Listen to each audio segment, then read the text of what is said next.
to be clear, I guess the thing that I was trying to clarify was this insurance policy was taken out either before their divorce or, around the time of their divorce, not like 5 years later or 9 or 11 years later. Yeah. Like he 2003. didn't get a lawyer during the divorce, so No, she basically got whatever she wanted, and somehow in the proceedings that insurance policy was part of it. Yeah, I assume it's not totally illegitimate. I mean, he's probably paying child support. They had a son together.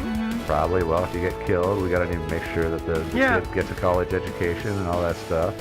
It makes sense. I mean, especially in the Air Force, if there's a probability he wasn't active duty in terms of combat active duty, but that can change. Yeah. Not with his line of line of work was not he so was much. a psychiatrist, but you never know. Even there, you never can know. get some psycho guy that's a patient and he kills you, or True. I mean, there's or you're just sitting in your office being all psychiatry and stuff, and suddenly somebody in an F-15 just overshoots the runway and plows right through your office. I mean, there's danger. Anyway, Yeah. that's all I was trying to put the psychiatrist's office at the end of the runway. Yeah, or really any office. Yeah. Anyway, I was just trying to be clear that that had happened like earlier than it wasn't like and then 2 months later he died mysteriously. And I'm not sure. It could have actually been an ongoing thing. It might have been that he'd been insured for like years prior to the divorce too. Yeah. I'm not really totally sure. There's no information about that out there, frankly. There's a lot of information about this case, though, if you want to go looking for it. Yeah. Oh yeah. But that particular Bucket detail, there is. But the insurance policy did become a little bit of an issue later on. Yeah, surprise. Which we'll see. Yeah, surprise. But anyway, Philip Shue had been in the Air Force for a while, and as you all know, in the military, at least in the U.S., you get to retire after 20 years, and you get to have a pension, which is kind of sweet. You can retire pretty young and have a nice pension. My neighbors are, one of them is, I think, 37. Is that true? 37? No, she's 40 and he's 47, and they're both retired Navy or something like that. And it's just like the... Oh, yeah, my dad retired of his sector and makes great money because he's got that pension that's coming in on top of his regular income. Yeah, it's not a bad deal. It's a great deal. Yeah, it is a good deal. Yeah. Oh, but anyway, so he was planning on retiring in October 2003, and he had been accepted into a program to study forensic psychiatry in Alabama. And so his plan was to finish out that program, go into private practice, make lots of money. Also have the pension. And also have his pension and Tracy's pension. She retired with a pretty decent pension herself. Yep. So they just put down an offer on a nice house in Birmingham, Alabama, which was accepted. That was about a week before his death. And I've seen pictures of the house, and it's really nice. Yeah. Big, huge 2-story brick house. Like nicer than yours? Nicer than mine, believe it or not. It was like $600,000 or $700,000, wasn't it? $690,000 they were paying for it. Yeah. And I mean, for two people, frankly, it was a lot of house. It was a huge freaking house. But whatever. Well, they were going to be making $7,500 a month combined in pension alone. Oh my gosh. And plus whatever income the two of them had from whatever job. Exactly. They got. So it wasn't they could afford it. They weren't going to be hurting for money. Oh no, definitely not. It just seemed like a really big house for two people. Well, whatever, people do that though. Yeah. But long and the short, though, is that at least according to Tracy, everything was going great for her and Phil. Yeah. She said that Phil was happy about life, really looking forward to retirement and his new psychiatry practice and all that stuff. And so, he wasn't depressed or suicidal or anything like that. According to her. But then things went south. April 16, 2003. Philip and Tracy were living in the town of Boerne, Texas. That's spelled B-O-E-R-N-E. At first I thought it was Bourne, like the Bourne Supremacy or something. Yeah, but no. It's Bernie, like the Sanders. Yeah, except not spelled Bernie. that way. Yeah. So it's Boerne. And that's, of course, Phil worked at Lackland. By the way, Boerne is about 25 miles northwest of San Antonio. Okay. And it's close to the Air Force Base. Yeah, kind of close. Close enough to commute.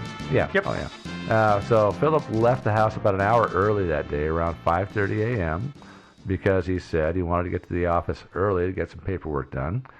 And that was the last time Tracy saw him alive.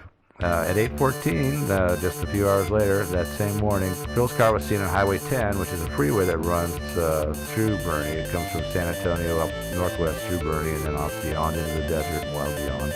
And so let me describe 10 first. Highway 10, when it goes through Boerne, is 2 lanes in each direction, and there's a big, huge grass meridian in between the lanes. And north and southbound. So it is divided. Yeah, Divided. yeah. And there's at least like 100 feet wide strip of grass, 80 to 100 feet in between the north and southbound lanes.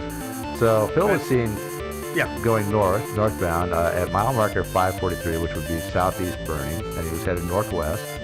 And then two guys whose names I've never been able to establish. These guys appeared on CBS 48 Hours, did a special on this one. Yeah. And these two guys appeared in there. Or either that or they were actors impersonating the guys. I'm not sure which, but they didn't name them. They were unnamed. They didn't say who they were. I mean, which I thought was strange. It's a conspiracy. Yeah. Well, could be. I mean, maybe. So to clarify, I'm sorry. That would have been the way he would have been heading northwest to get to work. No, he would have been heading the other way to get to work. Southwest. Yeah, he would have been heading southeast to head to work. Southeast or whatever. Yeah, he would have been heading that direction to go back to his home in Bernie.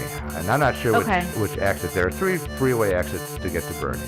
So he would have taken one of those to get home. Right. Okay. I'm not sure. But I just wanted to be sure to mention he was heading in the wrong direction. Yeah, he was not. Yeah, he was no longer heading to work. That is a good point. Yeah. In fact, he never was seen at work that day. Right. And do we know what time he was seen at that mile marker? 8:14. Oh, that was when it was. That was 8:14. 8:14. Yeah. Okay, so a couple hours later. Yeah. So he's driving north on Highway 10, and these two guys see him. He's in the right lane, and then suddenly he swerves from the right lane left across the freeway to the median into the grass. Starts bouncing along in there and driving wildly through it. There's light poles in there, and so he's like slaloming between a few of these light poles and stuff. And then eventually hits some object. It's unclear what it was that actually caused him to get a little bit airborne. All so like four a big tires. Bump or something. Yeah. And so he got kind of airborne, came back down, but kept it under control. Got back on the freeway, kept driving north. On the north. Still on the north. On the right side of the road. Yeah, I know exactly. Yeah. He decided. This is very abnormal driving behavior. He goes along. He looks over there and says, "Hey, slow up!" yeah. It is Texas. You're right. Yeah. Well, apparently it was unusual enough even for Texas that it attracted these guys' notice. They kept following him. He was going about 60, and he went about 4 miles north, past the Johns Road exit, which you can find on the aerial if you look for it, and that's mile marker 539. But he continued past that mile marker. That was the last exit to Bernie, which would take him home. And then continued past the underpass, which is St. John's Road. And then there's an entrance from St. John's Road northbound there. So just at the end of that, he cut across that and left the freeway to the right, went across some grass onto another road. There's a parallel road there called Frontage Road. They're always called frontage roads. They are. Yeah. They really are. And crossed that road, headed across a little more grass, and hit a stand of trees. His right front bumper of his car clipped a tree, and then his car spun clockwise around. So that'd be the passenger side? Yeah, the passenger side. Okay. So that corner just clips a tree. And becomes the pivot point. And the car just spins quite rapidly around and smashed into another tree, and the tree hit the driver's side door and really caved it in good. I mean, the car is really bent. I don't know if you saw any pictures of it. Yeah. It's bent pretty good. He literally did wrap it around a tree. And he died on the spot from massive head injuries. And of course, the police showed up because, as we all know, cops are morbidly fascinated by car wrecks. Right? That's why, I'm pretty sure. Yes, that's the other reason they show up. Hey, Freddie, car wreck. Let's go, man. Yeah, finally. Yeah, so they show up, and when they're done taking selfies and posting them on Facebook and stuff, they started looking at the wreck, and they looked at his body, and obviously they had to see if he was alive. He was obviously dead, actually. And the two anonymous guys that followed had stopped, and that's what one of them said. But yeah, we went up to see if he needed any help, and we just looked at him and thought, oh no, he's dead. Yeah, even the non-experts agreed. Yeah, he's dead. But they started looking at him more closely. They noticed part of his left ear had been cut off. Not like torn off in an accident, but cut off. The last joint of his left pinky finger had also been cut off. Ugh. And it seemed kind of unlikely he'd gotten those injuries from the wreck. And by the way, those pieces of them were not found at the crash scene, not found in the car, weirdly enough. And then they looked at his clothes. His shirt was torn, partially unbuttoned. The T-shirt underneath, they noticed, had been slit. So it's military uniform, so he's got a button-up shirt with then always the tan T-shirt underneath. Yeah. Exactly, and the tan T-shirt had been cut basically from the neck almost to the waist. It was. Now I'm trying to remember in the pictures. Is it the collar is still intact? So it's not as if the shirt is completely cut from the neck down to the waistline, right? It was only a portion of it. Yeah, but it's still enough to allow entree for. Oh yeah. No, I'm trying to make sure that we get it across that it's not as if somebody cut it from the top all the way down and it was flapping open. Yeah, no. But so there's this long, inexplicable cut. The T-shirt's got some blood, although it's the lower part of it. So his head is bleeding, but it's not really blood from his head. It's blood from other wounds on his body, not a result of the car wreck. I was going to say, it was that 6-inch long cut. Yeah, he had a long cut down the middle of his chest that was not from the car wreck. It had been made with a knife or a scalpel or something. It was 6 inches long, about 1 inch wide, and when I saw it, I thought, well, somebody had made the cut, and then the two sides had just separated. But I was going to ask you about that. According to the autopsy, they said no, the skin had actually been removed. So, I hate to dive into these kind of details early on, but I need to understand this because it's been bothering me this whole time. Am I to understand, when I read the autopsy, it said that, and I didn't get it, and I thought about it later. Does that mean somebody actually made 2 incisions and they were at, say, a 45-degree angle, and where they met, that completely freed that strip of skin? To be 1 inch wide, it would... Oh, I see what you're saying, yeah. No, I think that it looks like, if you look at the end of it, it's like 2 parallel cuts, and then they come together at the ends. Uh-huh. So, what I think happened is that the cuts were made, and then it was like the center, they sort of were tapered together, and then that little piece was just peeled down. Oh! That's what I think, yeah. I like my answer better, but okay, I'm sorry. Yeah. Well, that's one of the most ancient and nasty torture techniques out there, flaying somebody alive. You've heard of that, right? There's a reason it's effective. Yeah. Oh, yeah, it's nasty. Also, super illegal. Oh, yeah. For any, Yeah, it doesn't mean it doesn't still happen. It's it true. Does, but hopefully, it's less common, which is progress. Yeah. Right? Okay. Yeah. Until we go tour Guantanamo, and then we find out it's not. Yeah, it's true. Wow, and let's see what else. Oh yeah, one more little detail. His nipples had been cut off. That was a little bit, and were eyebrow raiser. I'm sorry. Again, we gotta go a little bit into this, and you may not know the answer. Was it like a scalpel cut around, or was it like a pinch and slice? It was more like a scalpel cut around. Okay. And it was super, super shallow. Right. Yeah, very shallow. They barely took the skin underneath the areola down away. It just kind of dished out. It wasn't as if they took a 1/4 inch or half They inch. didn't just, pull and... Yeah. No. Okay. No pull and lop. Okay. No, though I'm sure it was still kind of Oh, unpleasant. God. Oh, yeah. Yeah. Yes. Yeah. Yeah, and see what else. Oh, also, another interesting detail, his wrists and his ankles had duct tape on them, like wrapped around them, as if he'd been maybe bound hand and foot, and there were pieces of the tape hanging off about 3-4 inches long. Like maybe he had broken the tape, or he had been cut free, or... Yeah, cut it, torn it. I mean, you can tear duct tape pretty easily, crossways. Right. I was just wondering, if you were bound, hand or foot. Hand or foot, yeah. If he just, pulled them apart, or... No, you can't. I'm not strong enough. Maybe you are. I'm not Here's either. the distinction we need to make. I know exactly. Devin just did the wrists together motion. Yeah. His wrists weren't taped together.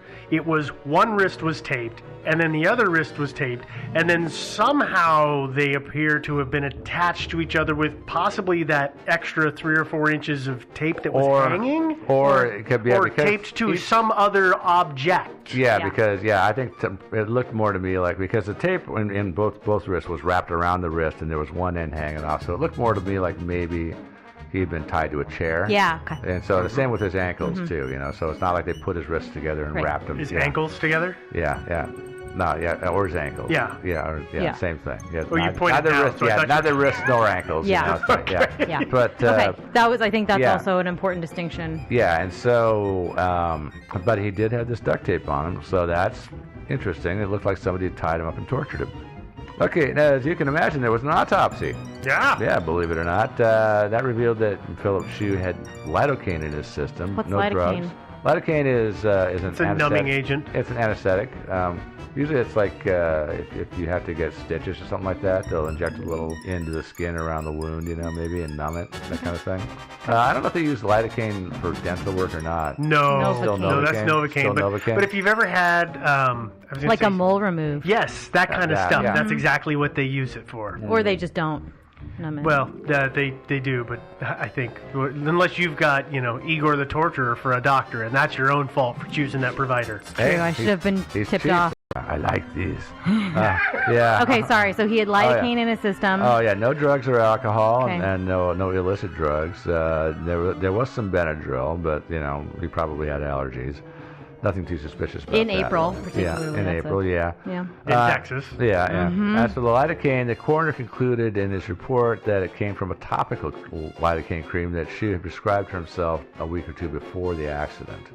Being a psychiatrist, he had access to write prescriptions. Yeah, psychiatrists. I mean, they're essentially as good as medical doctors. They can. Yeah. In fact, you got to go to medical school to be a psychiatrist. So yeah. Did anyone know why he prescribed the lidocaine cream to himself? No, that's a good question. I don't know. Okay. Maybe it's just to get high. No, Probably that's not how it not. works. I don't think that's how that works, but okay. It's my favorite line in the show. That's not how it works. Yeah, yeah. That's not how any of this works. Yeah. Some other miscellaneous items. Shoes' wallet was missing. I want to say shoes were missing, but his shoes were on him. Damn it. Yeah. Boots. He was wearing boots. No, not that's shoes. right. Yeah. He did have $47 in cash in one pocket, and Buck and a half in change. and $1.50 in change also in the other pocket, and he was wearing his fatigue pants, so they had cargo pockets. There was a small flashlight, probably like a little LED light. His BDUs. In his BDUs, yeah. In the car, there was found one straight razor, 2 pocket knives, one latex disposable glove, unused, and an unopened package of small gauge needles in the glove box. And, yeah, so I just thought I'd throw that stuff It's out. a random assortment of things. I mean, hodgepodge. if you went into my car, there would be a hodgepodge of random stuff. There's probably a couple of pocket knives in my car at least. There's no straight razors that I remember. Yeah, it's the straight razor and the latex glove, though I understand he worked with medical equipment, so I get why he could have I had one have on 3 him, pairs of latex gloves in my I know. purse. That's I know. because you abduct people. Yeah, but you no, are I his henchman. It's not, but it's actually not that unusual. I know people who carry a pair of latex gloves in their car just in case there's a wreck and they need to administer first aid. And, post HIV and hepatitis C and everything like that. A lot more people are a little squeamish about coming into contact with blood. I hadn't so thought about it's not that Okay. weird to have a set of gloves in your car for that kind of Yeah, no, seriously, I have 3 pairs in my Yeah. clutch purse that you see me carrying around. Yeah. I have 3 pairs of gloves. I have a full first aid kit in there. I also have a bunch of gloves in my car, but I don't have any straight razors or unopened hypodermic needles. Please bring that purse with you to the next dress event that we have to go to, and then we'll be at the table with people. How are you doing? Oh, great. And then you can just open up your purse and start pulling out. I brought them to the meetup. I'm like, you should have done that at CrimeCon. That would have been perfect. I That would be can good. next time. Yeah, I will. Yeah. Some of you may have noticed the doors are locked as you put the gloves on. Yeah. But no, I mean, I do it because first aid. I mean, you guys know I'm super certified, so Yeah, exactly. So. I feel like I would like to protect myself if I were to, have to save a life. But, absolutely. It's not a bad idea. But yeah, I mean, there's like random stuff rattling around people's cars. Oh, God. But the straight razor and the needles are a little weird. Well, even the needles, again, he was a doctor, presumably. But so what happened? That's neither here nor there. Yeah, what happened? That's a good question. The local coroner looked at the autopsy reports and looked at the other evidence and concluded that Shu's death was a suicide, even though it looked from all appearances like she had been abducted and tortured, that he'd been tied up and tortured. It looked like he had somehow escaped, driven north trying to get away from his torturers. That's the way a lot of people see this particular story. Yeah. And frankly, that's kind of what it looks like. Yeah. Don't you think? Yeah.